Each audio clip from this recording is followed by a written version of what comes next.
share the correct screen. Ladies and gentlemen, boys and girls, welcome to RaceFace, and glad to be back. Glad to be back in the box, and well, the person that is going to be joining me in the box and having a bit of fun is Janneman Price. Janneman, welcome back to all the action. Round 2, Brands Hatch, and this is going to be an incredible one. Yeah, good evening, Stephen. Good evening, everybody. After my unplanned evening off last night, which didn't go as planned, looking forward tonight to some not sprint racing, but some serious racing tonight. It's Thursday night, Stephen, and we are at Brands Hatch, as you mentioned, and I'm going to let you do the talking about Brands Hatch, as I know it's one of your favorite tracks. It's ultimately the track that you can make it or break it, lose it, or manage to survive all the carnage, full of thrills and spills. But we're actually going to go jump on board because, Jan, we actually went and hijacked the camera on Ryan Otten. So, nice. Jumping onto our track preview, brought to you by Metal State and RaceFace. Let's go around Brands Hatch and see how it all turns out. Heading into turn 1, called the Podium Hill. Gonna back it down into third gear. Try keep it high revs. Nail it back into fourth. Now heading into turn 2. Hard braking zone. If you can get up on the inside and force your opponents out wide, they'll end up losing a lot of drive or go sailing into the grass. You're heading down turn 3 into turn 4. Hard on brake. Second gear. High second gear to make sure you get enough of pace out the corner. Make sure not to run too far, otherwise you will land up with a penalty. Into turn 6, and this is where you got to feather the throttle all the way through. Make sure you get the drive out and down for the big straight. This is where you want to get into the toe of your competitors. Pull yourself along and let the competitors do all the work before you dive up on the inside. Heading into turn 7, you can force them out wide. Just make sure you get the line just right, otherwise you're going to be sailing off into the bushes. Now it's time to play follow leader through turn 8, and it is going to be a crazy one right till turn 9. Follow leader, you can try up the inside, but you will lose a lot of grip. This is where we're going to see the front tires take a huge knock before you brake hard into Master's Corner, into second gear, up into third. Get your drive up and going before you make your way towards the final corner of Brands Hatch, as Ryan Ottens from the Hybrid Academy team goes and took us around it. So big thank you, Ryan. We hijacked your camera, and don't tell anyone.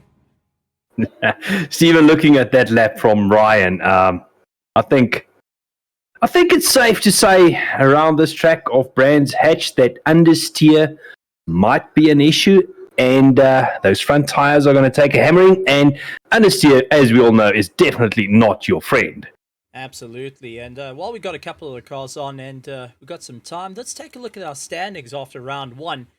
Round 1 being Philip Midor taking 50 points along with Christian Deploy, Bernard Barkhuizen in third place, Daniel Rowe down in fourth, Bego Krobler, his teammate, lying in fifth place, Morgan McCall after a triumphant drive all the way back into sixth place, Mac van der Merwe in seventh, followed by Gideon Rayner in eighth. Ninth place is Henry Meyer, Ilof in 10th place, going and rounding out our top 10. It looks like the team's trying to work together to claw their way through, but let's see how it all turns out during tonight's race, where I think it's going to be a little bit more tricky. Still very early days in the championship. I mean, we've only done one race so far. Tonight, only the second race of the championship. So, as I said, still very early days, but I don't know. You mentioned teams. Do you think this early in the season there might already be some teamwork at play? I think there's going to be some talking, and there's going to be a little bit of teamwork. The guys having to work their way through. So for the fastest lap time based on last night was a 1:22.4. Cody Sherritt going in first place. He's at the moment doing a 1:22.6, trying to improve his lap time. Can he get it down? 1:22.3. So the fastest time we've seen. Ryan Otters trying to chase him down in the Porsche. Ryan had a great run in the Wednesday GT3 series. Now hoping that he can carry the momentum through and all the strategy from last night's race into this 1 hour, 20-minute race, and also to plan out the pit stops accordingly to make sure that he can claw his way to the top. Bernard Barkhuizen, keep an eye on this man over here. Last night won the race, was leading out by 10 seconds, dropped down to around about 6 seconds, but that Aston Martin is set up to go. It's on rails at the moment, so keep an eye on the KSR driver, Bernard Barkhuizen. And we'll take a look. Jumping up into first place, not to have his championship affected at this point, is Philip Minnaar. He's putting in the quickest lap time, 122.36. Just ahead, 360. I'm going to put that up because Cody Sharrett has done a 122.362 as his quickest lap time. So keep an eye on it. Ryan Otten's down into fifth place, trying to improve his lap time. He wasn't able to do it this time. Sujin Pillay going and taking his way around the course. He's in that Hybrid Academy Ferrari, but you'll also see it's got 70 years of Ferrari on the side with a shell as a bit of a nod to Ferrari, saying thank you very much. Not the Fiat this time. He decided to give the nod to 75 years to Ferrari and say thank you very much. I really do appreciate for keeping into it. So really good to see back out onto the circuit. Brandon Kruger also want to keep an eye out for. Made some moves in round number 1, looking to improve. Has been having a good run around Brands Hatch in practice. He's hoping that's going to carry enough momentum through. Jason McGregor as well in the Honda, in the Marlboro colors, and the hybrid Marlboro. You got to point to that. It's a hybrid Marlboro. You can't just... does that count as a vape, though? It's not quite Marlboro, the usual one that we know, but could be the vape. I don't know where you're going with that. I was more thinking in the lines of, is that Honda a hybrid? Well, it can. If you don't put fuel in it and you just rely on the starter motor. Essentially, then you are running on battery power, aren't you? Well, there we go. Summed it up. Yeah, a starter can be an electric motor. That's the ways people can look at it. We've got to be careful of how it all works.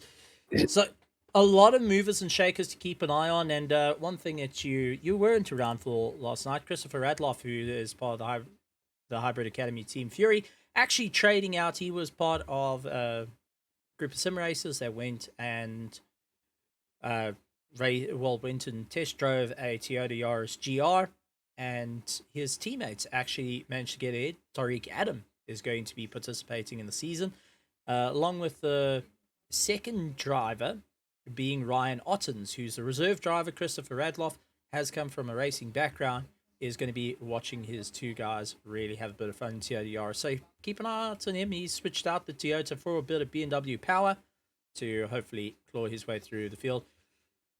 Seeing that now, turn 1, we talked about Podium Hill being very tricky. Well, when you're coming out the pits, and considering we have got 2 stops, one thing you have to be very careful of is landing up, not being able to take the apex. Because as you can see, you swing your nose in, go past the pit lane, and if you have a car that's a little bit too slow on the apex, while you make your way down Podium Hill, you're going to go farming.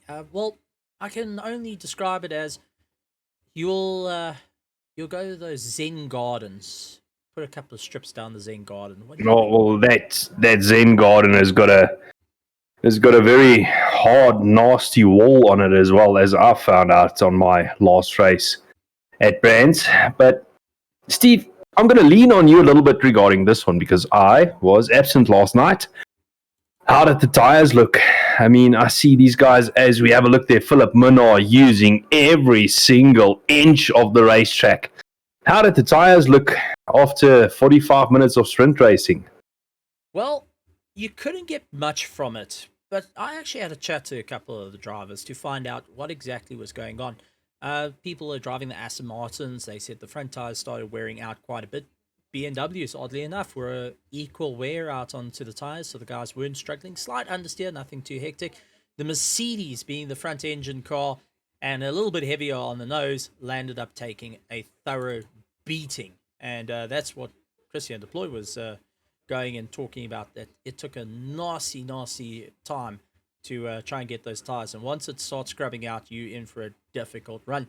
Rear engine cars, much like your mid-engine Porsches, also not too bad. And your Hondas also playing really good. Surprising enough, had to be the Audis, having just enough rotation on them to make their way around the corners easier, but not to have too much tire wear on the right-hand side compared to the other vehicles. So keep an eye out on the Audi drivers. They may have an idea how to go and outlast the competition in this entire race. So that being said, it's going to be a hard charge to try and beat this man here. 122.067, Cody Sherritt hoping to try and get his way to the front and looking to break into that 121. Getting caught up behind some traffic, and that is Nicholas Manuel, by the looks of it. Yep, Nicholas Manuel allowing by, and Nicholas Manuel part of the ZA Racing M4. So good to see him out there and really putting on a good show.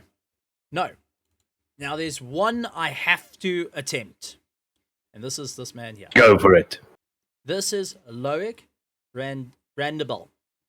I actually asked Loic about how to say his name correctly, because I've butchered it so hard. He said it was painful. So I was wrong with Randable. It's not Randable. So it's Randable. Randable. Like Randable. It's a bit of a mix from French and Australian, and actually one of our more foreign drivers coming out and having a bit of fun. So, Loic, hopefully I got your name right this time. If not, I look forward to the WhatsApp later. send a voice note. Well, let's go through 3 minutes left. We got Cody Sherritt up in first place, Philip Minnaar in second, Bernard Barkhuizen in third, Christian Deploy in fourth place, Ryan Ottens in fifth, Brandon Kruger in sixth, Surgeon Pillay in seventh, eighth place is Tion Ilof, followed by Henry Mayer, Christian Fenter, Jason McGregor lying in 11th place, while Tim the cameraman trying to find it. Mac van der Merwe in 12th place, Tim the cameraman again, followed by Christopher Radloff, who's making his way through. Jean Kleinans, Bago Krobler, Daniel Rowe a little bit further down. He's in 16th place. Daniel Rowe had a difficult time last night and is hoping to go back on the charge. BMW doesn't seem to be too happy around this circuit. We've seen him really claw his way through. Maybe he's going to pull a rabbit out of the hat this time around. Fleming Bauer in 17th place. 18th is Justin Losis. Morgan McCall down into 19th place. Now trying to utilize the toe of his teammate. Very, very good move to try and move yourself up. So, let's see how that's going to work out. SES Allison 20th. 21st, Gideon Rayner. And, well, he's actually dropped down to 23rd. There's a couple of changes going on. So, lots of movers and shakers going on. And Philip Minnaar down into second place. 0.1 up on his time. Can he carry enough momentum to claw his way through? It's going to be close. So, to get to Cody Sherritt's time is no easy feat. And definitely low fuel runs happening right now. And you can see Philip really just sliding that Aston Martin around. No care in the world. TC off, any traction control 1, 2 off, and going for an absolute crazy time. Bernard Barkhuizen also going a little bit up on his time. So is Ryan Ottens, and it looks like he's getting caught behind Brandon Kruger trying to use the toe of that Aston Martin. Will he be able to go up on the inside? No! Turns out there's a little bit of a slow call. That's going to impact his time. And so we got one of the BMWs pulling off. Oh, Ryan Ottens. Ouch. Going and clipping the grass. And let's actually go back a little bit. You can see, just... I lost it before. Yeah. The Porsche doing what a Porsche does best, and that's the tail end meeting the front end to just check if the engine needs to be put in the right place again. In all fairness to Ryan, he didn't pick up any snap oversteer there, so well done to him. That's also a illness of the Porsche that I've suffered many a time. Brandon Kruger, 0.2 up on his lap time, currently in sixth. Will it be enough? No, maintains 6 and drifts it. I think people are starting to get in the Fast and Furious mood, slide it around. Oh, Philip Minnaar going off into the dirt. That's not going to help his time, and it's going to put an end to his hopes to try go for that first place. Bernard Barkhuizen trying to improve his lap time. Jason McGregor down in 11th place, 0.3 up on his lap time.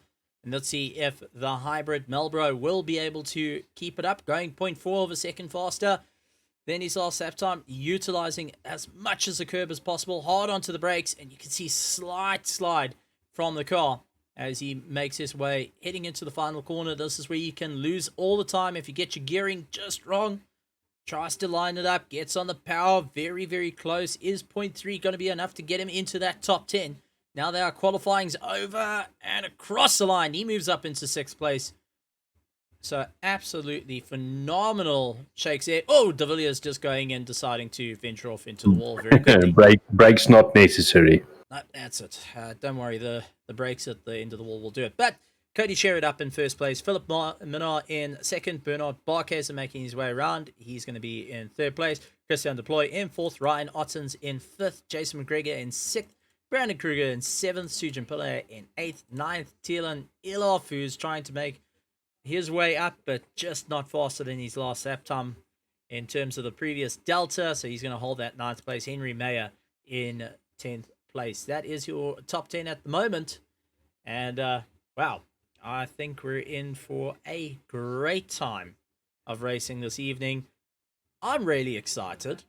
And Janneman, what's your thoughts onto this? Yeah, absolutely. Looking through that leaderboard means, Stephen, you can basically say the top 15 separated by a little over a second. Even 16th, 17th, 18th, 19th place not that far behind. Now, remember, the drivers are going to do half a lap. So they're going to have about 2 corners to try and, well, less than half a lap. They're going to have 2 corners to try and heat up the... As we cut back to our drive, and there's a shot of all the cars lined up, and we're going to go to Janet in the helicam just to give us a bit of an insight. But there we go. As you can see how narrow the track is just on the towards the final corner, so the guys are going to have to really try and figure it out. But turn 1, I feel, is going to be the difficult one for everyone, and well, I'm not quite sure how it's going to work out. Bernard Barkhuizen, and this is his view, he's up into third place, staring at the back of Cody Sherritt and the likes of Philip Minard just ahead of him. I don't know, nerves are going to be on edge. My nerves. I am currently waiting to see what happens. I'm super excited to see what happens, but at the same time, incredibly nervous of what is going to happen when it is go time for these drivers. You can see the guys have not dropped their cars down to the ground as yet. They're keeping them up just to make sure they can maintain some heat into those tires. And that's one of the tricks with the sim. You let that clock run down. You keep it up as high as possible. You wait for the last 5 seconds, drop it down, go. But if you're a little bit too late, well, you're in a bit of an issue. Yeah, absolutely. And then you'll be starting from the pits. Steven, yeah, I'm also a bit nervous. I mean, turn 1, podium hill. Just after that, if you go down the hill, it's the hairpin. Lap 1, the cars are going to be running super close together. But having said all that, we know the caliber of these drivers. I mean, these are some of the best drivers that we've got in South African sim racing. So that calms me down a bit, but let's say a bit. Well, as they get going, and as Mr.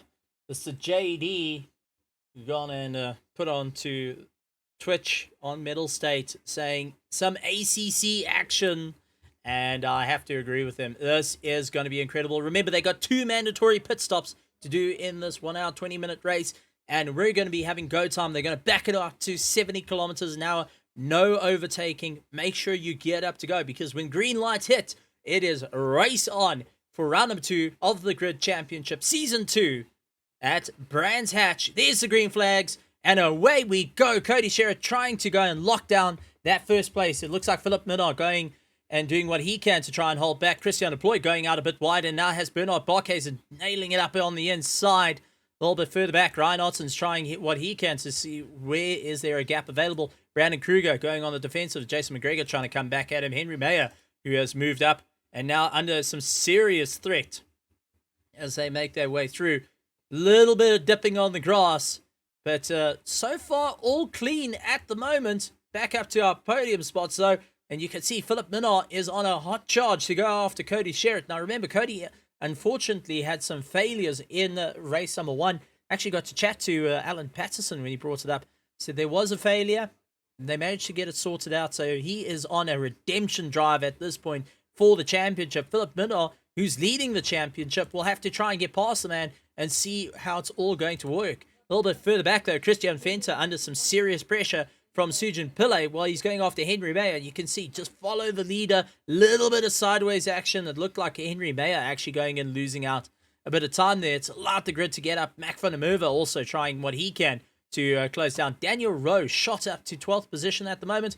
He is part of the front engines that's trying to get past one of his teammates, which is Sujin Pillay just ahead. But lap times from that rolling start starting to come in, and the guys are putting some really, really fast lap times. If we talk about from start to where they are now on screen, it says 6 minutes.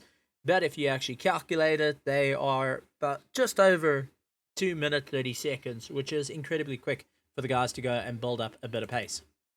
Absolutely. And I was just on the start or throughout the first lap, keeping a bit of an eye on the mid to the rear end of the field. And Stephen, at this stage, we've got Bago Groble in 17th position and Morgan McCall struggling at this stage a bit in 20th position. I've seen Morgan put 1 or 2 wheels on the grass. But at this stage, it does look like he's trying to fight his way back up to the front of the field again. He's going to have to dig deep and try and figure out. I know that Mr. McCall is going and keeping an eye on all the action at the moment and busy trying to work out what's going to be the right moves, what is going to need to be done to get his son right up to the top. Unfortunately, Junior not in the race at the moment, and we look forward to seeing Junior coming back and racing with his brother Morgan McCall. But Morgan really turning some heads at the moment. We know he's got the pace, but can he just make it stick for this first race? Back up to our front, though, you can see Cody Shearer and Philip Minor still duking out. Philip Minor trying to hunt down that inside line the whole time and try and force a mistake to happen. Sujin Pillay actually getting a little bit upset and lands off into the dirt and getting overtaken by the entirety of the field. What has happened to Sujin Pillay? Let's go back a little bit in through the final corner and actually duck onto the helmet cam, heading towards Podium Hill, all looking okay. We do know that the Ferraris do get a little bit light into turn 1. Trying his best, though. Oh! Rear end. Rear end came out underneath him. I think he came into the corner a little bit too hot, just missed the braking marker, and unfortunately it landed up going and costing him dearly. But that's what happens. It's so easy to do because Podium Hill is one of these corners that you can't brake later. You can't just try and move yourself forward. You're going to have to be patient with it. Christopher Radloff going after the likes of Gideon Rayner. Point 1, and we also got notification that now pit window is open, and the guys are going to be really looking to claw their way through. So, here's the question. It being such a short lap time, I mean, we're talking 1 minute 22, 1 minute 23 seconds. Do you think, question answered, do you think some of the guys will be pitting early as we see guys diving into the pits already? It's risky, Stephen. You need to do a quick pit stop. Otherwise, you'll end up being lap traffic. It's going to be absolutely incredible. I don't know. It's going to be hard planning. And, well, it's going to be one of these try your best moments and keep going. I see Alan Patterson actually going and letting us know a bit of information there. Thanks, Alan. I really do appreciate it. Fellow commentator and also team owner of PWSR. So out on YouTube going and supporting his drivers. So good to see that coming out. Pit stop strategies. It's going to be a difficult one. I'm going to have to say the best time at this point is going to be the 50-minute mark when it's going to be a little bit earlier for the first pit stop. Around about the 50-minute mark. Try and get there before the pit lane gets a bit too busy. Then try and get your second pit stop as late as... Oh! We see... I think that was back from the movie. That's Gideon Rayner who got out of shape. Gideon Rayner came round and let's see what actually happened. I've got to suspect that he put a wheel on the dirt and that just allowed the McLaren to rotate just a little bit too much. Making his way through over the curb. Super close to the dirt. Nothing there. Fighting his way through, down on the braking. Oh yeah. Completely just overshooting the curb. Decided to go a little bit too much, and unfortunately, that has really thrown him out. And have to try and claw his way back through the field. Not quite the way you want it, but it does happen. Fortunately for him, he landed up on the inside of the track. If he landed up on the racing line, I mean, going through there, it's pretty much a blind corner. I mean, we could have seen a pretty big accident there as the field followed him after his accident. And also seeing Ethan Lacuna going and jumping in to show a bit of support. So good to see guys going and enjoying Ethan Lacuna, actually one of our regular drivers. Now watching our pros go out in action. That's I wonder why it's not here. And taking a look at Ryan Otten's going after Christian Deploy, getting into the toe, trying to pull himself along. It does look like Christian Deploy just having a little bit more straight line at the moment compared to Ryan Otten's, but we do know the Porsches. Naturally, they do have a advantage if you can drive them properly, which we've seen Ryan Otten's do. He can pull a rabbit out of the hat with it. Which I can't. We do know Porsches have a tendency to murder anyone that they feel is not deemed worthy. Me being one of them. Look, I love the Porsche. I've got nothing against the Porsche, but yeah, Stephen, I'm one of those guys that normally get murdered. I was talking about the snap oversteer previously. It tends to happen to me quite a lot. It's going to be one of those things, and Ethan Lacuna has been informed by the local power station that he will be watching the shows tonight. So just one quick thing, Stephen. Have a look on the timing boards. We've got 2 purple lap times. Cody Sheriff, Philip Minard putting in exactly the same fastest lap of a 1 minute 22.672. Matched to the thousands. Okay, I want to point this out. In my entire sim racing escapade, I'm going to call it an escapade, I have never seen 2 drivers, now trying to get around Loic, Cody Sherritt really doing it, but 2 drivers putting in the exact same best lap time. I haven't seen it, and I'm going. I thought it was a fault on the system, so I had a look on our system on the side, and I saw it's exactly the same lap time. Screenshot that. That is worth a send. And well, Alan, I know you're in the chat, but I don't know if you've actually seen it in your time of broadcasting and ACC racing, but your driver out there putting in a incredible lap time, but Philip Minard not holding back at this point, slightly as fast. The last lap time was a 122.8. As we jump back to Christian Deploy and Ryan Otten, still slugging it out between the 2 of them, and they are on a proper charge to try and get round. But Christian Deploy now starting to make that Merc as wide as possible. I think, and I've said this before, Bernard Barkhuizen actually dropping down into 6th place. I think Bernard actually might have had a disconnection. Yeah, he jumps off the timing board, so I think we've lost Bernard Barkhuizen, who won the race last night. Now not having a fun time. Yeah, I know exactly how that feels, because that's basically what happened to me last night. All right, it's not fun. Well, Christian Deploy now got a problem. Ryan Otten's right behind him. Braden Kruger just behind, and now they're caught behind Loic heading into Podium Hill. This means he's going to have to slow it up, and allows Ryan Ottens and Braden Kruger to get a little bit more of a run.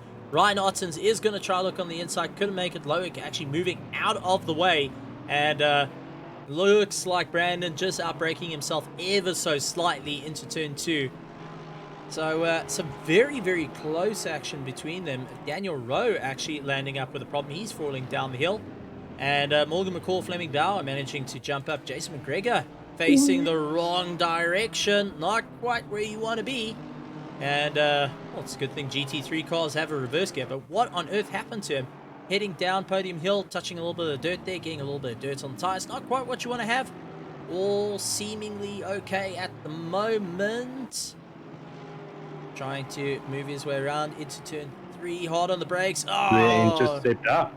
There we go, rear into... Ooh! It's super close. It did look like one of the Aston Martins just narrowly missing the likes of Jason McGregor. And I'm sure there was a very interesting sound that came out of that one. Yeah, I think you know all about the sounds I tend to make when I race and there's close calls. You tend to know about it. It's absolutely, and Alan Patterson confirming he's never seen a double lap time like that. So if the three of us haven't seen it, and well, in our time of history, I think it's something to be extremely proud of to see it. So congratulations to Cody Sherritt and Philip Well, Minnar. I'm actually hoping that it. I kind of doubt it, but I'm actually hoping it stands until the end of the race. Oh, the way the two are battling it out, but I wonder how it's all going to work out between them. But at the moment, this little three-way battle for third, fourth, and fifth, so close to one another. Ryan Otten's trying to go up on the inside. Christian Deploy could not make it stick. The Hybrid Academy driver going after the ATK driver, with Brandon Kruger just lurking in the wings of KSR Prism. And this is a difficult situation. A little bit of follow leader. Ryan Otten's super close, getting a lot of tow. So is Brandon Kruger. Brandon actually getting a phenomenal drive, but you got to remember, when you're sitting so close to the car ahead of you, you have no downforce on your nose. You're relying on pure mechanical grip, and that's going to start impacting your tires as the race goes on. So you guys have to keep that in mind while they're racing so close to one another. And just to throw it in there, one mistake, just takes one mistake, one little sideways action, and it will change everyone's race that is in the battle. And these three pro drivers are starting to feel it. While first and second have run away, I mean, take a look. Philip Minnar has put a 4.7 second gap ahead of Christian Deploy, while Cody Sherritt's got a 1.3 second gap ahead. So Cody Sherritt has legged it close on to 6 seconds away from this battle, and is ensuring he can keep up and keep going. A little bit further down, Mac van der Merwe having a good run with Kleinans as they look to do battle, a bit of a Honda Audi battle, as they're making their way through and having a bit of a close run to it. So while this is all happening, 1 hour 6 minutes done, we haven't quite done the 20 minutes as yet. Guys are really trying to make it stick. Your thoughts into how the tire wear is going to be going on with these cars? Well, firstly, I want to say, having a quick look at this, it does seem like the Porsche of Ryan does have the upper hand through a corner like Podium Hill coming up next. The front engine cars, they did seem to struggle a bit in the beginning part of the race. Now it looks like they're starting to hook up. Steve, I don't know. I think the front engine cars they're gonna feel those front tires somewhere through the race. Very much doubt if they're gonna go very deep into the race before pitting for new tires. I might be horribly wrong.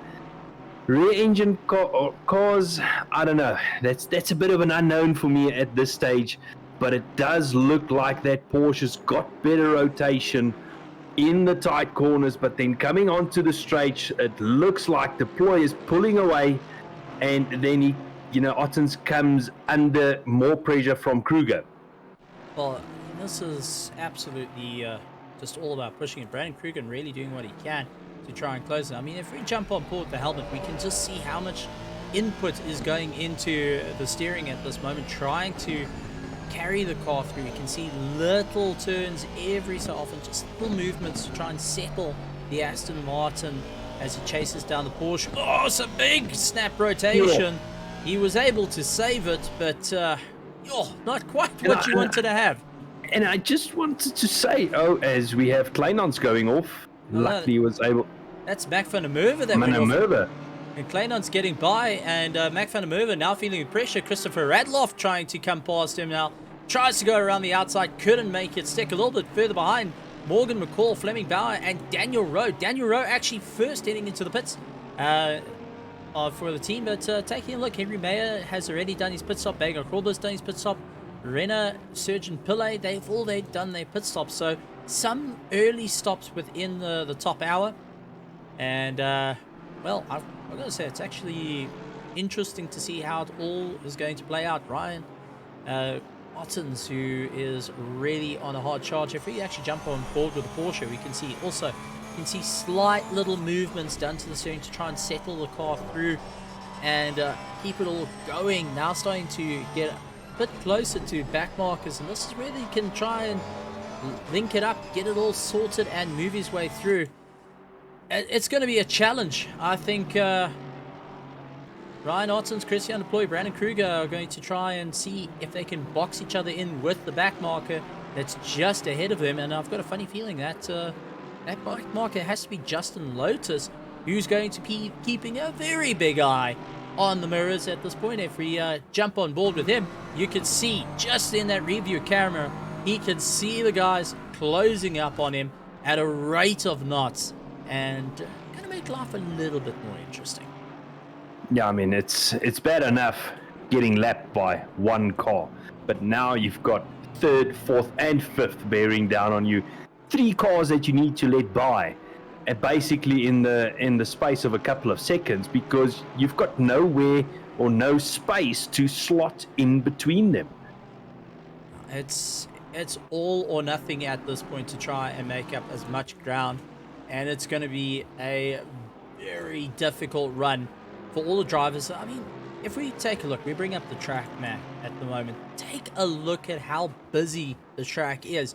You have got 33 cars that started. Bernard Barkhuizen is still in the pit, so we've got 32 cars rotating at the moment.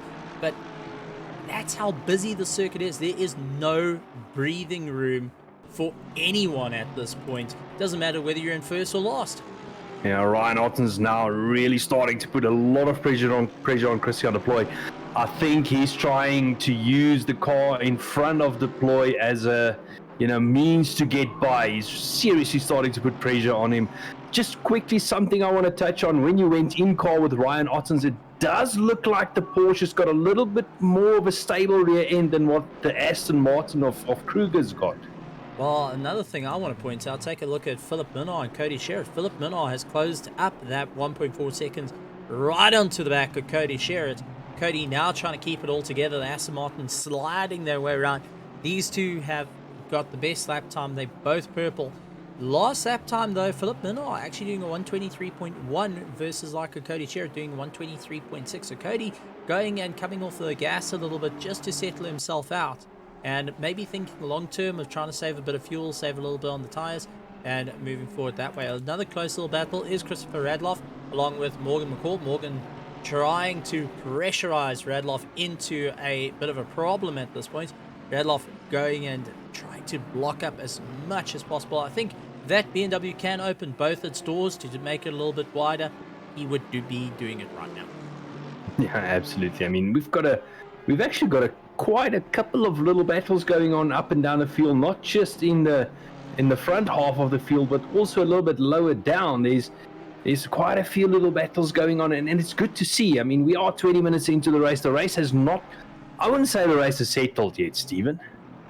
No, very, very far from it. That's for certain. You can see Christian Venter trying his best to go around SES house, look left, look right, look and go back into it, slowing himself a little bit, but the two Hondas also slugging it out. They are actually fighting for 25th, 26th position, and as you brought up, lots of little battles. I want to talk about a couple of things. Mr. Bastos, who sorry, it wasn't De Villiers, well, it might have been De Villiers that went in. Bastos got a similar colored Ferrari. He's actually first that's completed all his mandatory pit stops. Nicholas Manuel also one that has completed all his pit stops. Might have been due to incidents, might have had a bit of damage to get sorted out, but technically they have completed their pit stops. They have an opportunity to claw their way through. Fleming Power feeling the pressure from Paul Gerber right behind Paul, really putting in a huge amount of pressure with Porsches. Once again, Porsches proving to be a fairly dominant force and a force to be reckoned with at this point if you're getting into a side-by-side battle. Ryan Ottens, though, jumping ahead of Christian De Ploy, so Christian losing out. Christian actually losing out to Brandon Kruger as well. Kruger not backing down. Christian De Ploy really trying to struggle. So what on earth that cost him so much time for the likes of Christian De Ploy? As we take a look, makes his way through. Ryan Ottens trying to square him up. Looks to the inside, couldn't make it stick. Tries it again. Does look like Christian De Ploy goes onto the dirt, battles to get the car back. looks to try and defend, and Kruger says, well, thank you very much, buddy. I will just come through. Sweeps across the grass and makes it stick. That was, I think there was a couple of millimeters in between those two cars. It was definitely a monstrous battle. Poor Gerber pulling into the pits. So he's allowing Fleming Bauer to go and keep going as he chases down Morgan McCall, getting sideways down Podium Hill. Not quite what you want to do, and lost the grip there. Not ideal for having a safe race, if I can put it that way. But how much wear and tear are going into the tires? For the likes of like Cody Sheriff, Philip Minnar, who have been pushing incredibly hard. They've been pushing one another incredibly hard. The same as Ryan Ottens, Brandon Kruger, Christian Deploy, and you go down the field. All these guys really looking on a hard charge at this point. But how much are they wearing those tires down? How much fuel are they using? Are they using more than what they've planned for their pit stop?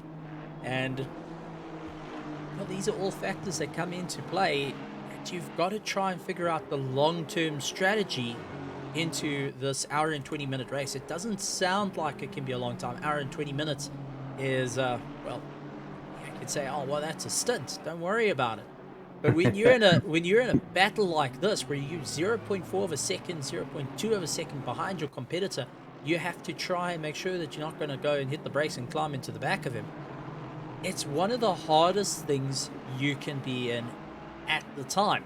So these are factors that every single person have to consider while they're making their moves through the field. Well, it might also just be a case where they split it into basically two sprint races. And what I mean by that is, basically do 40 minutes, come in, get new tires, go out and do the second 40 minutes.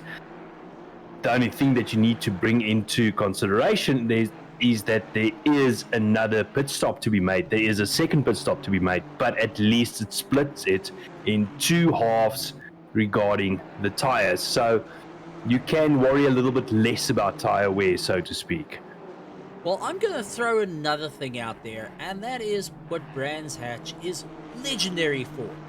And that is its off tracks. It is the penalties that can happen, especially heading into turn 3. Brake a little bit late, go offline, go put a wheel on the dirt, you get an off track. 3 off tracks means that you get a drive-through penalty.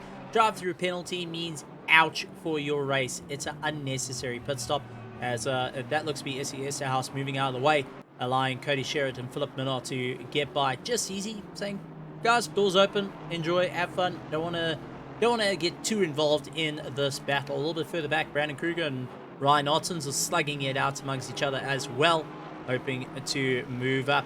And down in 11th place, this Mercedes from Project Vapor, it's Andre Serradio. He was actually cheering on one of his teammates last night for the RaceFace GT3 Sprint Series. And while doing it, as mentioned, he was taking down notes on tire wear. They used a lot of the data that they gathered from his teammate last night to improve the car for this evening, to make sure that Mercedes can be all hooked up. He's into 11th position and going to be having a chat to his pit boss, which I know is currently in his ear, telling him, listen, keep it all together, let's focus on the long game, let's work out when the guys are pitting, and we can go for it. If you take a look from 1st to 14th place, from Cody Sherritt to Daniel Demetrios Petro. I do apologize if we still get that wrong. Daniel, I do apologize, and one day we'll get it right, buddy. One day. Today is not that day. Today is unfortunately not the day. But from 1st to 14th, all still needing to do a stop at the moment. I mean, when are you going to do it? 54 minutes. I did say around about the 50-minute mark is going to be a good idea, and then run. I'm going to go 40. You think 40? But then 40. When would you do your second pit stop? Stephen, that is an extremely good question that you've asked. I actually don't know at this stage. For me personally, the second stop would be dictated how the rest of the race goes. How's that for you? Basically, what I mean by that is, are you in clear air, or are you getting held up? Are you under pressure from another car? that will dictate when I will do my second stop. Well, the thing is, it's either going to work well, or you're going to pull into the pits and your plan just goes completely down the tubes, or you go and visit your pit boss and just... Well, I know definitely for us, it's normally either one of the two.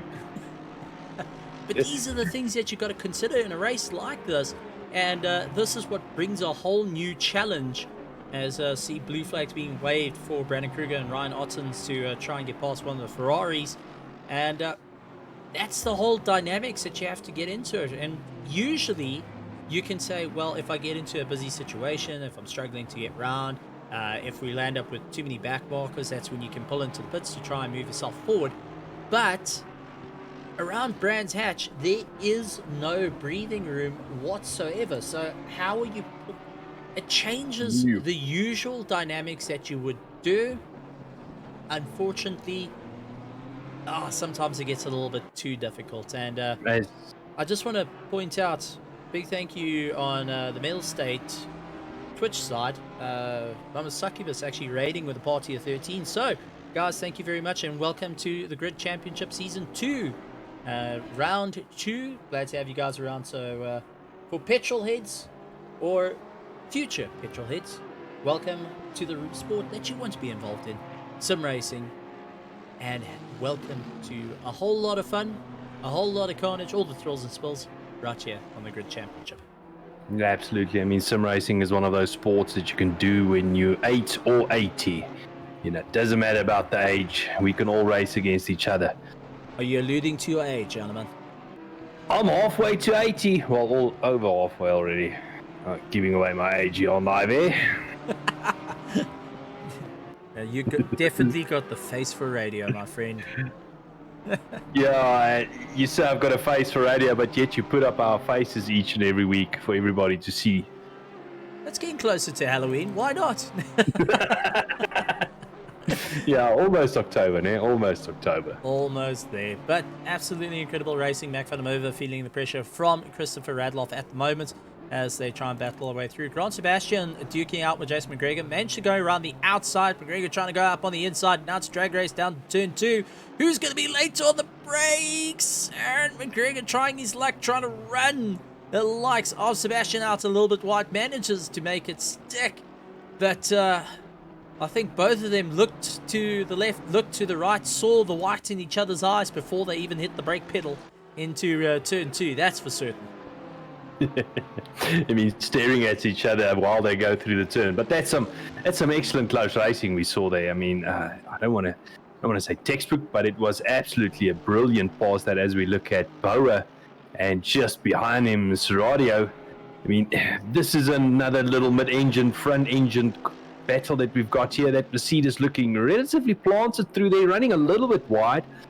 But through the tights and twisties, will the Honda have the upper hand, or can that Mercedes stay glued to the track for now at least?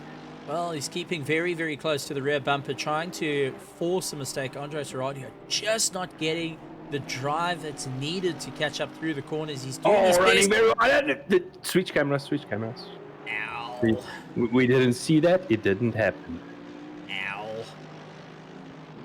Oh man, it's unfortunately that does happen. We gotta go back a little bit. And at this point, you can see keeping so close behind. And it's something I actually want to reiterate.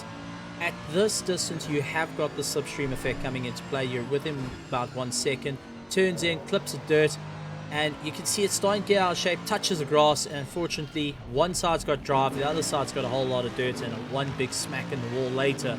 Doesn't look too bent on the steering, but some damage is going to be on that car, and he's going to be feeling it through the race. Can get it repaired in the pit stop though, but it is going to cost valuable time.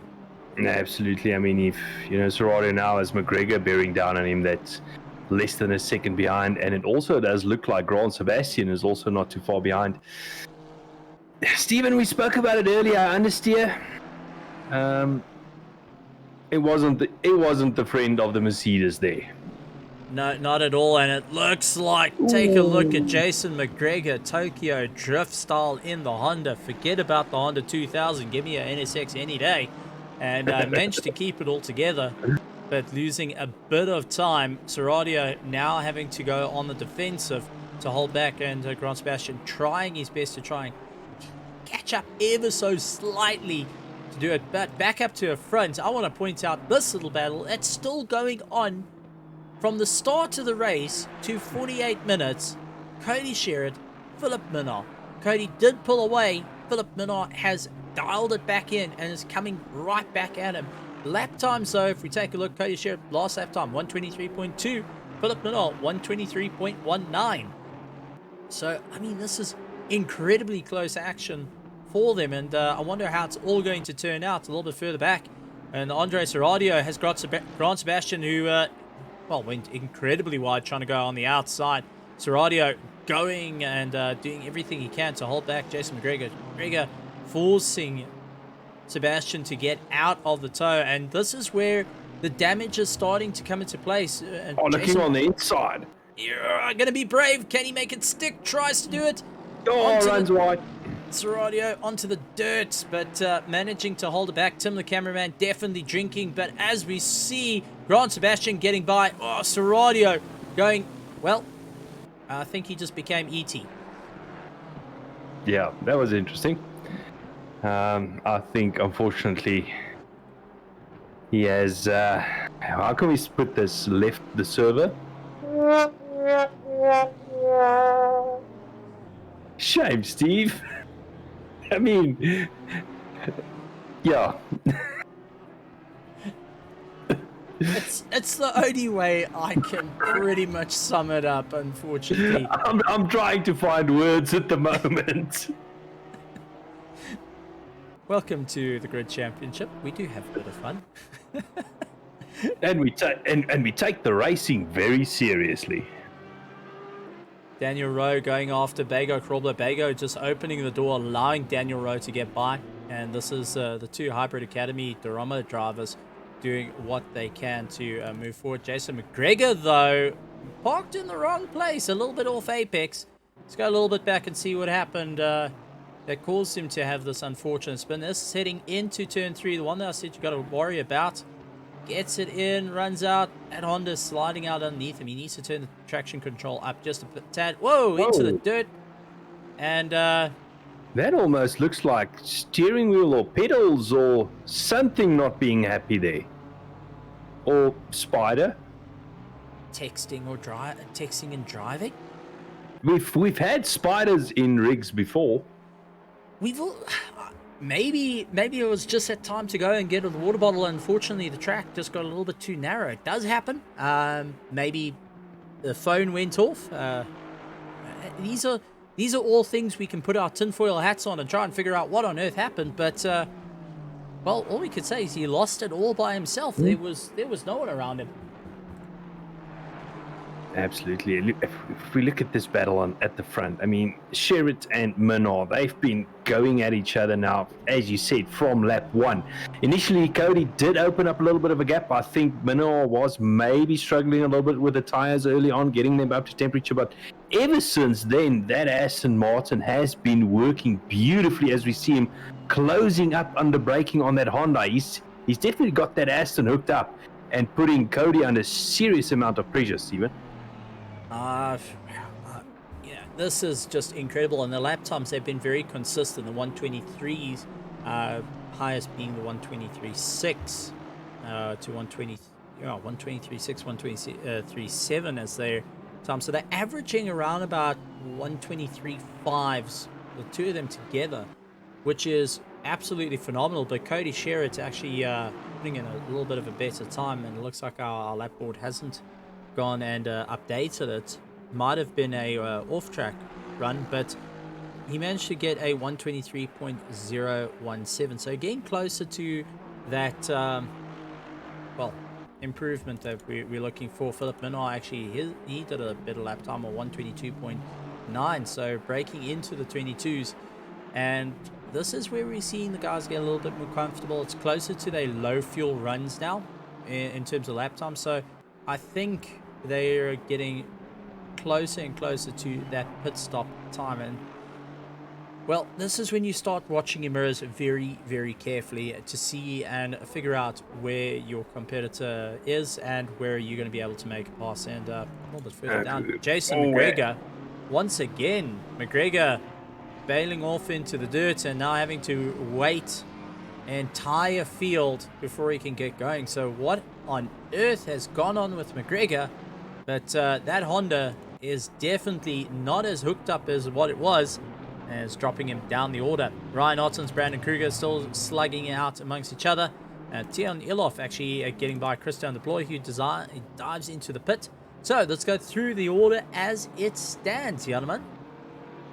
Well, currently in first place, we've got Cody Sherritt, followed very closely behind by Philip Minnar. Then in third place, we have Ryan Ottens. He's 13 seconds down the road. Fourth place, we've got Brandon Kruger, not far behind, only 0.8 of a second behind. Then Tian Ilof, 14 seconds back in fifth place. Johan Kleinans in sixth position. He's 9 seconds behind Ilof. Then seventh place, Mac van der Merwe. Eighth place, we've got Christopher Radloff. He's not far behind Mac van der Merwe. Ninth place, we've got Fleming Bauer. 10th place, Henry Meyer. 11th, Daniel Rowe. Daniel's struggling a little bit at this stage. Let's see if he can come back later on in the race. Then 12th place, Christian Deploy after his pit stop. So he's got a little bit of ground to make up. Currently, he is running second of the people that have already done their first pit stop. 30th place, Bego Grobler. Bego was actually one of the very first people to pit in the race. He's made his way up to 13th position after that early pit stop of his. Gideon Renner in 14th place. 15th place, Surgeon Pillay. We've seen Surgeon struggling a little bit. I think Surgeon is running a little bit lower down or high up, say lower down the order than what he actually wants to run or what we used to seeing him running. 16th place, we've got Jason McGregor. Then 17th place, Dean Cabasa. Then 18th place, Tina Nkube. Then 19th place, Essie Esterhazen. Then rounding out our top 20 is Daniel de Villiers in 20th position. 21st place then goes to Grant Sebastian currently. Then Stephen, no. Charles Schnur. Schnur. Do we pronounce it Schnur? I think it's Schnur. If it's not, we humbly apologize in advance. Charles in the Honda. Yeah. Getting Charles chased. in the Honda. There we go. Getting chased down by Daniel. Daniel. No, getting chased down by Daniel. Daniel DeMatteis Petro. In 23rd position. Try to say that without the nickname. No, I'm just going for Daniel. Then in 24th place, we've got Paul Gerber making his return to the Pro Division. He was here last week as well, but Paul Gerber from Team Tryhard Racing. Then 25th position, we've got Rundebal. Did I pronounce that correctly? Loic Rundebal. Rundebal. Yeah. Got it. Then 26th position, we've got Justin Lotus. 27th position, Nicholas Manuel. Then 28th, Cameron de Bastos. 29th is Andre Serradio and Bernard King in 30th position. Unfortunately, we have lost Bernard Barkhuizen, but he's still in the pits in 31st position. Early on, a strong drive, but unfortunately, wasn't able to make it work. But take a look, Ryan Otten's up into first place, Brandon Kruger into second, third is Jan Kleinans. It does look like Philip Minnar. He's come out. He is in fifth position. Cody Sherritt also, so they must have dived into the pits. And they've got it all sorted out. But taking a look, Philip Minnar, definitely tyres were done. Philip Minnar stopped in the box, 32 seconds. So that's tyres and fuel. And Cody Sherritt also tyres and fuel. But Cody putting in a little bit more fuel than Philip Minnar. Maybe having a little bit of a lead foot, trying to carry a little bit more towards the end compared to Philip Minnar, trying to reduce that splash and dash. Henry Mayo was stopped in the box. He did 7.6 seconds, so it was just a bit of fuel in the car and get going once again. But a couple of guys opting to change tyres early on. Ryan Otten's actually diving into the pits. Brandon Kruger saying, well, if you're going in, I'm coming in too. Kleinans now going to be making a way around the corner, the final bend. If he can get enough momentum, he'll be able to jump into first place, and Kleinans will be leading the race and first time leading the race for the grid series. So congratulations, Clarence, leading the field at the moment. Christopher Adloff in 4th place. Jumping up into 2nd, he's chasing down Ryan Otten, still in the pits. Brandon Kruger's still in the pits. They in there for quite some time, I won't lie. And it does look like Philip Minard managing to get himself back into 3rd place. Cody Sherritt of the Team PWSR going and moving their way up through the field. He's currently in 4th place. And you can be sure that he's got Alan going and telling him, listen, Cody, you got to work here, buddy. You got to represent. You got the championship. We can do it again. Well, as you mentioned earlier, Cody spent 3 seconds longer stationary than Philip.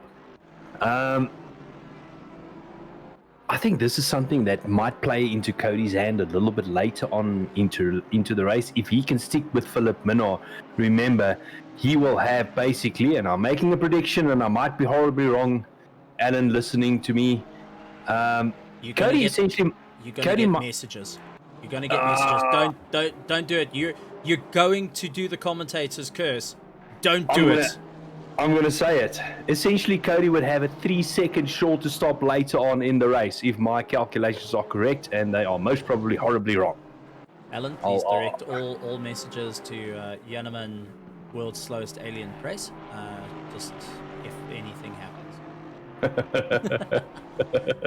Just taking a look, Robin McCall actually saying that the power has just gone out. So Morgan McCall, who was on the charge and disappeared off our leaderboards, unfortunately, has been informed that he is going to be watching the pro series, the pro class of the Grid Championship, brought to you by Metal State and RaceFace. Rather unfortunate. It really, really is unfortunate, and we hate to see it happen. We really, really hate to see it happen, considering the guys have been really putting in a huge amount of work.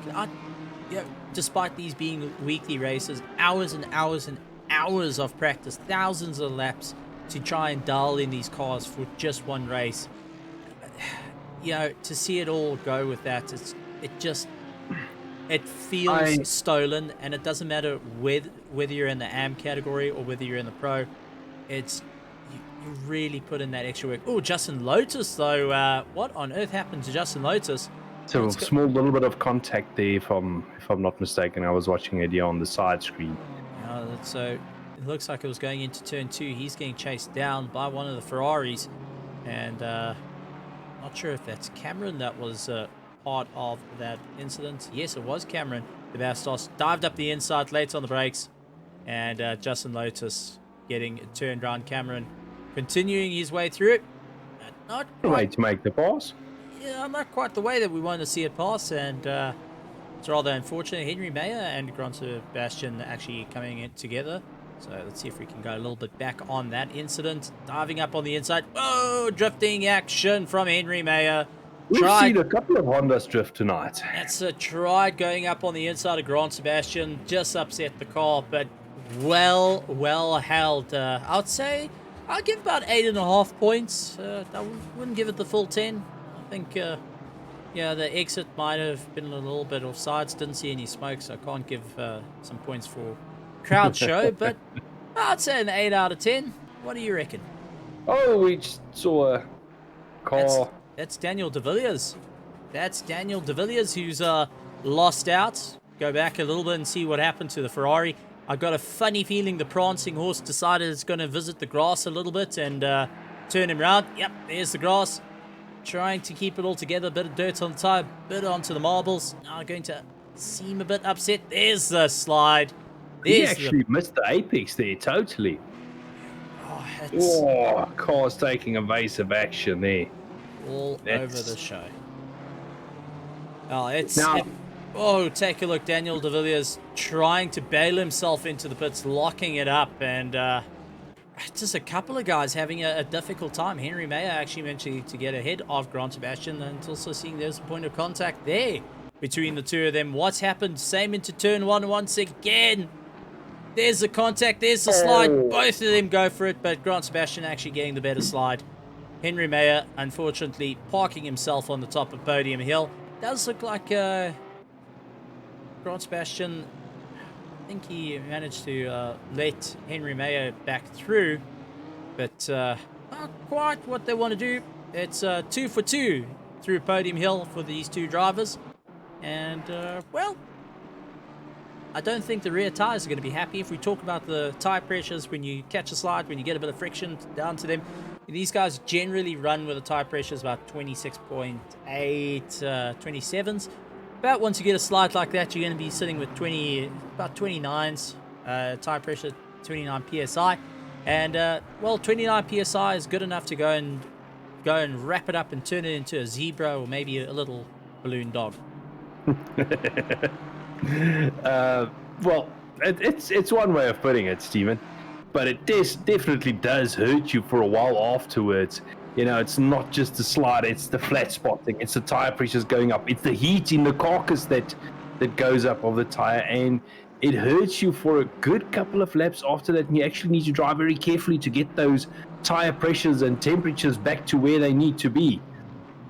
It's going to be it's a tough call. It is a very tough call, and Ryan Otten's trying his best and taking a look. Plainland's actually diving into the pits, and so is Brandon Kruger. So Brandon Kruger, this will be his final stop.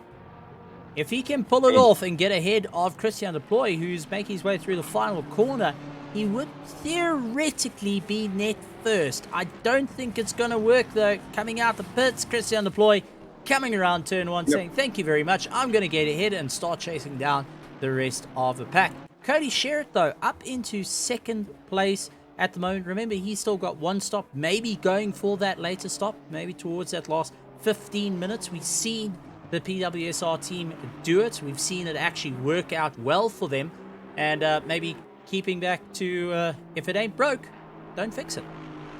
Absolutely, and just two drivers that I would quickly like to touch on is Daniel Rowe and Bego Krobler, up into 4th and 5th position. I mean, they still got one pit stop to do, Stephen, but at this stage, they're not lying in too bad a position after making one pit stop. I mean, they've climbed their way back up to the field. I mean, Bego at some stage was close to the back end. I don't want to say close to the back end. Don't want to offend Bego, but he was to the rear of the field after making that very early pit stop of his, and now into 5th position. Loker and Arbel also in a bit of a battle, but if we take a look at where people are at the moment, first place Philip Minard, he started out in second place. Cody Sherritt actually started first, he's down into second, so lost one position. Bego Krobler, as we spoke about, he has moved up 12 places from the start of the race. Daniel Demetrios Petro also moved up 12 places, with Tini and Kube up 13 positions. Christian de Ploy trying to make his way around, and well, the Ferrari not giving him too much run. Loker and Arbel up 14 positions from his start. Started in 32nd, he's up into 18th position. So a couple of people have really made some big moves during this race, and I've got to say, I'm rather impressed with everyone and the way they've been moving forward. I mean, absolutely. They've been a couple of losers as well. I mean, Jason McGregor down 12 places and Gideon Renner also 10 places. So they've lost out a little bit. But overall, I mean, Steve, as we run through it, as you've mentioned, there's a couple of big movers throughout the field. We call them movers and shakers, or they shake their hips like Elvis. Sujin Pillai's trying right now, up on the inside like a rock star. Gonna try and make it sick Bauer. Unfortunately falling down. That's how you do it. So Sujin Pillai, the cool cat, managing to get by, and you can be sure on Sujin Pillai's portfolio of taking some amazing shots, that having a Honda and a Ferrari next to one another into turn 2 like that is definitely going to be one of the killer shots he's going to be sharing. Yeah, especially when you're driving a cool red and yellow Ferrari like he is driving tonight. It's absolutely amazing stuff. See the guys battling, but don't count out Bauer just yet. He is keeping incredibly close to the back of Sujin Pillai, hoping to try and force a mistake, hoping to try and get things going. But knowing that Sujin Pillay has got no pit stops left, he's got no pit stops left, they got to be careful on tire usage, not getting too much damage onto it, and they got to be so careful when it comes to it.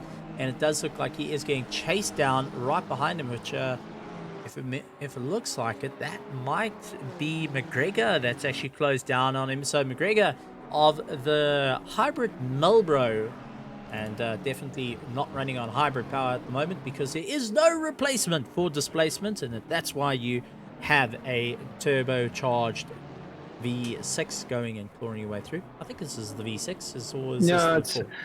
I'm not mistaken. It's a 3.5 liter twin turbo V6 engine in the back of that Honda. Just your standard lawnmower. Maybe a Genie. Not quite the V8 in the Ferrari. Well, fair enough. If we you can't go wrong for a twin turbo. How many kVA can that Honda put out? I don't know. If someone finds that I'm not breathing tomorrow, it's all the Honda fans that took me out for that comment. Honda, the Honda is a very simple car. If you down on horsepower compared to the V8s and the V10s, just put more boost through it and off you go and kick that VTEC. Got to use the VTEC. Got to use the VTEC. But when your competitor is also in a Honda like Bauer's got and McGregor having to slam on the brakes, just take a look at when they go into turn 1, just on the nose when they start getting onto the brakes. See how far the nose actually dips down on the likes of McGregor. Inside. Oh, it's close through Podium Hill, but he makes it stick. Not many moves can be pulled off there. Well, and shuts that door right through turn 2. Absolutely amazing. Straight onto the back of Sujin Pillay. But take a look at McGregor's car when he gets on the brakes of how low that nose actually goes down. That tells you that the front nose is very softly sprung. And he's trying to just push the nose into the ground to force the car to brake as hard as possible. And, making up some moves like that, but it is going to put a lot of strain on those front tires under braking, and very easy to lock them up because you're shifting all the way to the nose. And you're moving about 30-40 kilos from the rear all the way to the nose and then moving back, which can also cause the front to lighten up underneath you and land up with more trouble than good. So he's going to be so careful with it. It does look like Henry Mayer, who's a little bit up ahead. He's going after Daniel Demetrio Petro, also in the Honda, as they drift their way through Podium Hill. So some very close battles right the way around, and the Hondas seem to be the ones to keep an eye on. So, mad respect for the Hondas. That's why in Formula 1 they did pretty okay.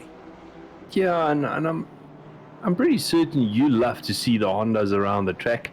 I mean, it's one of your favorite cars, and it's a car that has not been raced all that much in a couple of seasons. So it's good to see them back. The Hondas actually for a long time not favored because they were understeery, high tire usage, everything. But it seems like the recent updates, they have fixed it. The Hondas being one of the more beautiful cars, in my opinion, that are out on circuit, actually getting to see the real thing, really tells a lot. It's also a bit smaller than you actually think it is. So there we go, Jace McGregor actually getting past Sujin Pillay, and Sujin actually dropping way down. It looks like Bauer tried coming back onto him. But the Hondas really putting on a stunning show. They're stunning to look at. They're stunning to drive after the recent update. And I'm glad to see it. I'm really glad to see it. You can't beat old reliable, same as like what Christopher Radloff is driving. The new reliable, not the old reliable. And that is the BMW M4 GT3. Unfortunately, the Bentley replacements. It's got the beaver teeth front grille. That's now. I've got another question for you. Does that mean in a couple of seasons we'll have the GTR back? Can I be brutally honest? Go for it. I hope not. Just dared to put it out there. The Godzilla was an amazing vehicle. It's an amazing feat of engineering, and when it came out as a GT3 car, it really cleaned out the competition super quickly. that guys were trying to figure out what to do. It didn't use much on the tires. We see a little Daniel going a little bit sideways and having to catch the car. It was fishtailed. But yeah, the Nissan GTR was an incredible car when it came out and was a truly dominating force. Nissan really building an amazing machine. Henry Mayer going sideways. But I feel that it suffered in terms of transition to games. It was abnormally powerful. Every game made it abnormally powerful. And as soon as the BOP came in, the guys started doing more and more into the BOP work. That's when you started seeing its weaknesses come out, where the advanced engineering was amazing, but it started having more difficulty of how heavy the car naturally is. And as in the world of real GT3 racing, BOP comes out a little bit more, weight's being increased, and it does not help when you've got a car that's usually, much like the McLaren MP12-C, that was sitting at around about 1,300 to 1,400 kilograms, so about 1.3 tons. The GTR was sitting around about roughly the same weight. Christian Deploy actually, he landed up in the dirt. So what happened to Christian Deploy? I think maybe dropped the wheel on the dirt, and that just got the car a little bit more upset. Slides it around. The Mercedes running onto the dirt. Guys, getting very close. They're trying their luck. Lady luck. Let's see if you're in the pit. Or is it Murphy with the 13 spanner? Yep, that's Murphy. That's Murphy with the 13 spanner, unfortunately. Steering him left into the wall, coming back. But not quite the way he wanted to have his racing going at the moment. So, yeah. Last question about cars. I think I know which car you are waiting for, which GT3 car you are waiting for to launch. I can talk about the current GT3 car that's racing in the Asian Le Mans series. That would be my ideal car to have. And I won't lie, that is going to be the big old Chevy Z06. Long nose, short back, amazing brute force. Got a supercharger, I won't lie. It's not a pure V8, but it's close enough. If we talk about the new GT3 that has been announced, it's probably going to be coming to the world of SRO, not in the too distant future. It has been announced that it will be attending IMSA come 2024, and that is the Chevrolet... What do they call it? It was a copy of the GTE that they just changed into a GTD car. The CR, I think it was the CR6 that's coming into it. Mayer running very wide through there. Yeah, Mayer going and having a good one. But if you had to look through the field, what would you say your car to go for? Well, Steve, in terms of GT3 cars, there's only one that I'm racing, and it's that one currently on screen. It is the BMW. Oh, it's old reliable. It works. It's been proven and really been styling and flying throughout the race. So, yeah. For me, personally, it's I'm not the fastest out there, so I'm looking for consistency, and I just find that the BMW is, for me personally, the most consistent car that is currently out there in the GT3 market that we are racing. Christopher Adloff actually losing a bit of time. Fleming Bauer landed up a little bit off circuit. So, while we've got a little bit of downtime here, let's go through the grid. Philip Minnar currently in first place. He's getting chased down by Cody Sherritt. Ryan Otten's currently in third. Daniel Rowe in fourth. Tian Ilov in fifth place. Sixth place is Bego Krubler, followed by Jan Kleinans, Brandon Kruger, Christian Deploy, Mac van der Merwe rounding out your top 10. Daniel Demetrio Petro trying to close down on him, but a little bit too far back, about 23.4 seconds behind. That's a tall order task to try and close down Henry Mayer in 12th. 13th is Paul Gerber, followed by Jason McGregor, Sujin Pillay, Christopher Radloff in 16th, 17th, Fleming Bauer, Grant Sebastian in 18th, 19th place is Dean Kabasa, Tenny and Kube in 20th, 21st SES House, followed by Justin Lotus, Charles Schnur, I do apologize if I get that wrong, Loic Rendabel down in Rendabel, I do apologize, in 24th. 25th is Gideon Rayner, Daniel De Villiers in 26th. 27, Cameron DeBastos. Andre Serradio in 28th. Bernard Barquez still in the pits. Couple of retirements, unfortunately. 29 cars in the server. 28 still circulating at the moment. Currently, net first is going to be this man over here, Brandon Kruger, who has completed all his pit stops. Last pit stop actually was stopped for 6 seconds. So got out 22 seconds and is now 7.4 seconds behind Clay Nuns, a little bit ahead. Henry Mayer still going after Daniel Demetrio Petro. They still keeping very, very close. Sujin Pillay actually getting overtaken by Christopher Radloff. Christopher going in, working his way through. A little bit of team orders, I think, was spoken there, saying, listen, I'm coming through, whether you like it or not. We can play nice, or we can go racing. And Sujin deciding, listen, I'm going to give him the gap, going to utilize the toe, pull myself along, think of the long game into it. So knowing Christopher Radloff still needs to pit, he's not too worried about it. Couple of cars still needing to pit. Philip Minnar, Cody Sherritt, Ryan Ottens, Daniel Rowe, Tiana Olaf, Vega Krobler, Clay Nuns in 7th place. Brandon Kruger has completed also. First to 7th haven't been able to the pit. Well, saying that, I get called a liar immediately. Thank you, Philip Minnar, for calling me a liar on that one, because you immediately came into the box. And keeping ahead, is it going to be enough to get ahead of Brandon Kruger? I think he's well enough ahead of Brandon Kruger, which is going to put him into a net first. But now Cody Sherritt is one we need to keep an eye out for. 44 laps completed. He's still got one more pit stop to go. 17 minutes left of the race. I think around about that 15-minute mark is going to be where we see the PWSR machine climb into the pits, get himself sorted, and get back out. Now, here's the thing. We spoke about it earlier on. Cody was stationary for 3 seconds longer than Minnar on the previous stop. So essentially, we can say Cody, needs to spend 3 seconds less in the pits this time around. If that is the case, he was 3.5 seconds behind Minnar when Minnar pitted. Steven, it's going to be close. We're gonna have to switch to dual monitoring on that one, and one monitors the car in the pits while the other one monitors the car out on track. Well, I just want to answer a question. This actually came out on Twitch, and I do apologize for missing this, guys. My bad. I'm going to give myself a slap on the wrist there. You need a harder slap than that. Oh, definitely. T-Roy actually going and asking, are the races time-based? Yes, it is. They are 1 hour and 20 minutes. It's not done on laps. You've got 1 hour and 20 minutes with mandatory 2 pit stops to get this one right, compared to the usual basis of that you can actually run lap times here. In the Grid Championship, we get given that 1 hour 20 minutes to make or break it.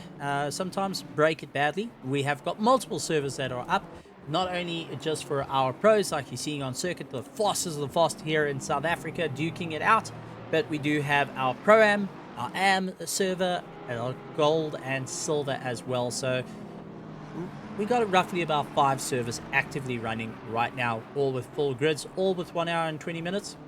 We've seen a couple of times where the guys have thrown in a little bit of wet weather to just spice things up. And if you're in the lower tiers, like I was in gold, we didn't get to, well, gold and silver, we didn't get to have too much wet weather racing, because it was for the guys still getting to grips with the world of ACC. So different levels of experience, and this is the thing. We see it here in RaceFace. We see it around with different leagues that are, you can go and look. There is amazing leagues out there, along with RaceFace and Mill State, all with a variety, 4 different skill levels, for a social level or a highly competitive level, like what we're seeing out on circuit at the moment. Yeah, absolutely. I mean, you described it beautifully there. RaceFace basically catering for all different kind of skills levels, and I don't think people, or a lot of people, realize how many cars, drivers are actually racing tonight. We are only seeing about a quarter of the racing what's going on tonight. And we've got some side-by-side action. Bago Krobler up onto the inside. Kleinans having to back out and diving into the pits. He's deciding he's going to get himself all sorted out.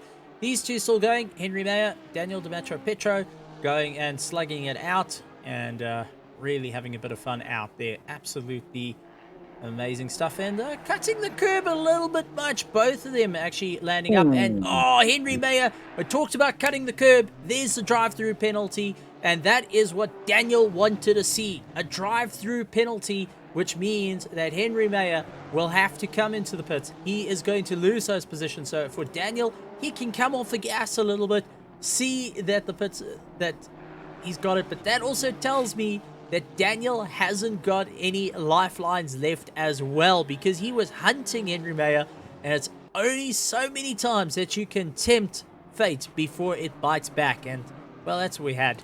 Jess McGregor, he's trying to get himself going. Henry Mayer actually going and getting himself through. Mac van der Merwe, Daniel Demetro Petro getting a little bit sideways just before I cut the camera change. Terrible me. Wow. Yeah, that's that. You know, that was a sound effect from me. I saw the rear end of that Honda stepping out. I'm keeping an eye here on the side on Cody Sherritt, who still has not pitted. He's still, pumping in the laps. Maybe, Alan, can you give us some inside information on when Cody's going to come into the pits? Very doubt it, but they say it's free to ask.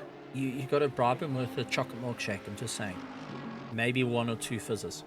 That might be an idea. That's you, Stephen. I doubt if that's Alan. Robert Wentworth going and saying, we're going to be at the 9 hour. Well, personally, unfortunately, I'm not going to be at the 9 hour to see the incredible GT3 cars out on the circuit. But you can be sure I'll be keeping an eye on all the racing come on the live streams. So really looking forward to seeing these cars out in South Africa going and doing battle, especially a lot of the cars coming back from the Bathurst 12-hour just recently. So we're going to see those same cars landing up in South African soil. But 12 minutes left. Cody Sherritt has not pulled into the pit, so that threw my 15 minutes window completely out the door. Let's see what he's going to be able to do. Henry Mayer, who's right onto the back of Paul Gerber. Paul Gerber, part of Team Tryhard, one of the founding members of Team Tryhard, which is the sister team to Hybrid Academy, and also runs a little league called Refined Racing that's currently racing Radical SR8s at the moment. Yeah, the SR8. So switching out the mid-engine Radical open top, wind blowing through the hair or maybe through the toupee, I'm not quite sure, and jumping into the Porsche to go and have a bit of fun here, returning to, as you said, returning to the pro category. He was racing a little bit in the lower rounds, but has moved himself up subsequently. Sujin Pillay just ahead of him now, starting to pull away, and Paul Gerber just focusing on a hard charge at the moment, with the McLaren chasing him down, hoping to try and keep it all together. Guys are starting to feel it, and this is where I've got to talk about the fatigue coming in. A lot of guys have switched to using direct drives, varying from 5 Newton meters to 9 Newton meters to even higher, 26 Newton meters, 21 to 26 to 30 Newton meters. For anyone that doesn't know, those are super powerful, heavy steerings that gives you a lot of force feedback. That makes the steering a little bit easier, but it also goes and gives you a little bit more feeling. Does wear down the arms though, does wear down the body. You've really got to muscle the cars around. Some guys actually still using their G29s, but the focus that's needed to ensure that you hit your brake markers lap after lap, to ensure you put in those incredible lap times, it's going to cause a little bit of eye strain, a bit of fatigue there. The mental fatigue starting to kick in. A lot of these guys have been working all day, jumping into the rig at night, and, well, getting closer and closer to 10 o'clock. The guys are going to be feeling a little bit tired, and, well, this is where we're going to start seeing mistakes happening more and more often. And now that the field is literally amongst itself, and you want to talk about, we saw the track map previously, take a look at it now. The guys not having too much breathing room. They are on top of one another, from the fastest guys and the slowest guys all duking it out. So they've got to be so careful with that, and not to make a mistake with only 10 minutes left to go. Henry Mayer, though, just taking a look, yellow flags, and trying to get himself back onto circuit. So Henry Mayer landed up with a problem and allowed Fleming Bauer to go through. Then Fleming's like, oh, thank you very much. I'll just take that and keep going. I appreciate the effort. We saw yellow flags in Podium Hill. So one of the cars, unfortunately, either having a problem in Podium Hill or into turn 2. That's who we had yellows bring up. Kleinans and Tian Ilof going and duking out. We don't get to chat about Tian Ilof a little bit much, old Ilof. Do apologize for getting that wrong. But one of the newer drivers to the Grid Championship and has really been getting better and better every time I see him out onto the circuit, and especially for the pros, and has really made some amazing moves to claw his way through. I'm very impressed. I'm super impressed to see it, and same as like Team Kleinans going and duking it out there, how close they're racing. It's just, this is what you love to see. This is what we come to see, giving the people what they want. Some epic action, close racing, some highs and lows, thrills and sprills. This is Brands Hatch in a nutshell, and it's only round 2 of this amazing championship with a, I've got to say, just amazing time. And take a look at the likes of Ilof trying to hold back Kleinans and doing whatever he can at this point to keep going, but only 4 cars needing to pit. And it looks like one. Yeah, that's one of the BMWs going from the Hybrid Academy. That might have been Justin Lotus going and diving out the way, opting he's not going to get too involved in this battle.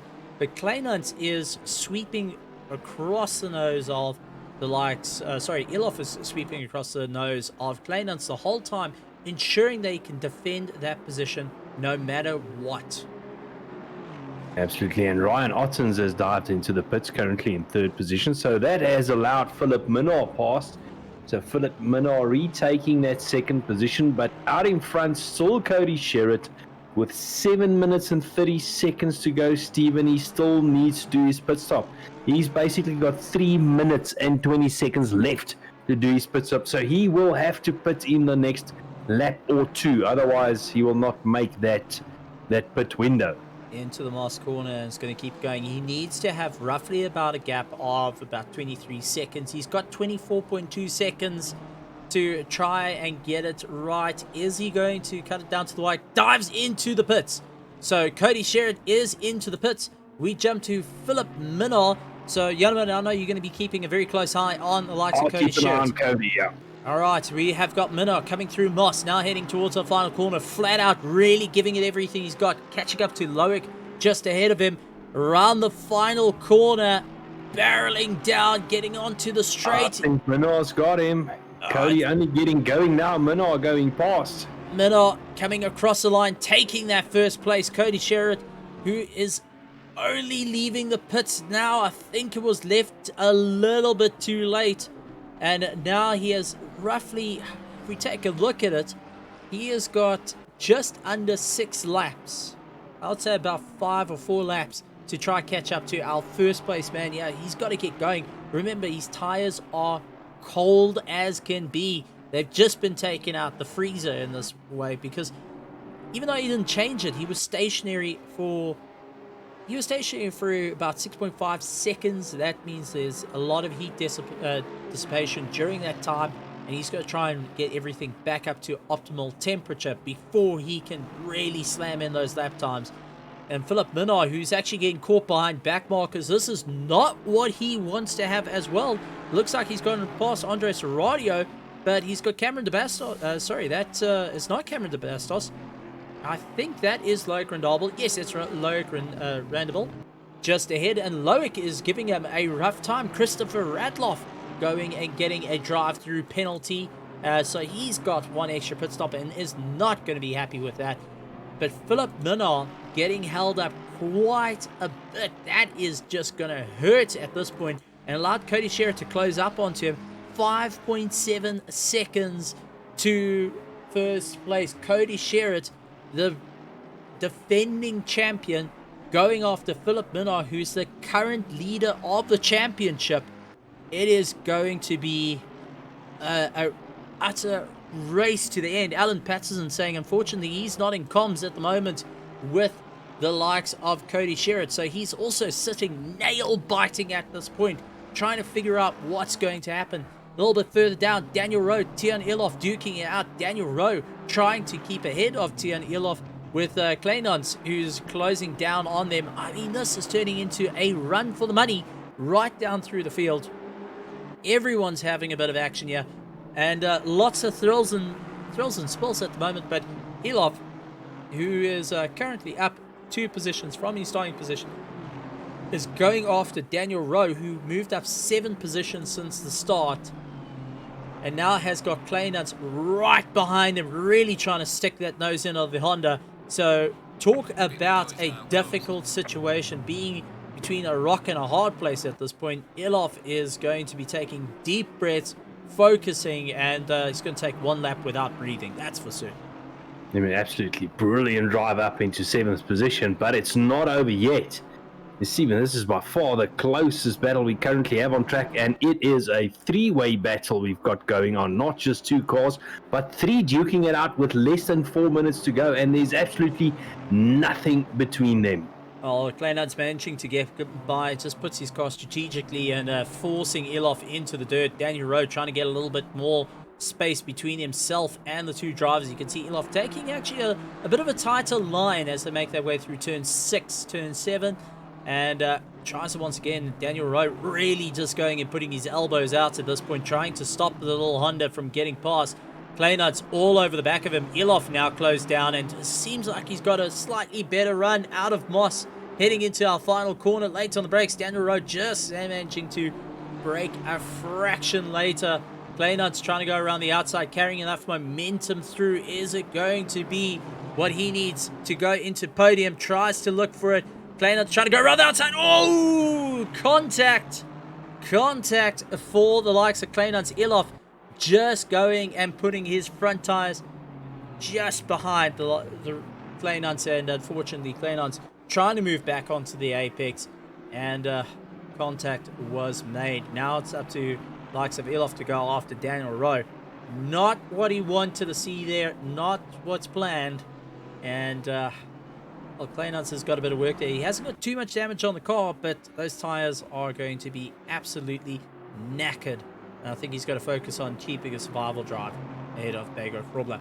Elof now getting into the toe of Daniel Rowe, closing down 0.4 of a second. Tries to look on the inside, too far away to make it happen.